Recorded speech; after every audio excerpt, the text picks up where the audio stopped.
For joining us tonight, I'm Samantha Soto. We begin tonight as the 4th of July is now just days away, and many families are preparing for the celebrations that come with the holiday. However, for veterans, as 13 WREX's Emily McMinn shows us, the fireworks and other loud noises that come with the day can bring up symptoms of post-traumatic stress disorder.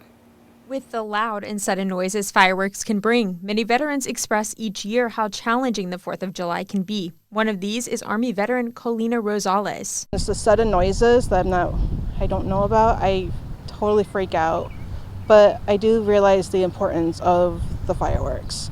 You know, it's a representation of being free.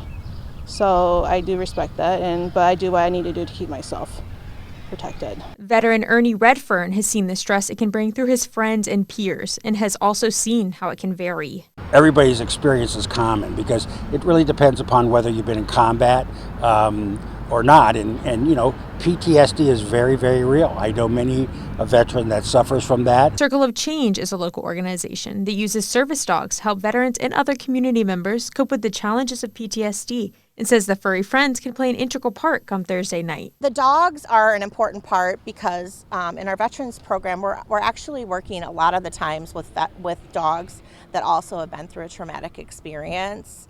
So there's something kind of magical that happens. Executive Director of the organization, Aaron Raybon, says preparation is key for these veterans to be able to lessen the effects of the disorder with the holiday just days away. Being upfront with your friends and family is really important. I think sometimes getting that support system in place, talking to your doctor or your psychiatrist or the people that you have as a support system. And Rosales says that is exactly what she plans to do. How I manage is I stay home, put TV on.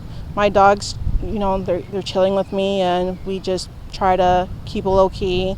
With several 4th of July celebrations planned across the state line over the next week and some already behind us, Redfern says the challenges aren't just isolated to the actual holiday, leading to the potential of more PTSD symptoms. It's like almost a 2-week celebration, basically, and then it doesn't really, last. And then, New Year's Eve, it's another one. I've lived in Illinois for 30 some years. It has been an issue every year. Reporting in Rockford, Emily McMinn, 13 WREX.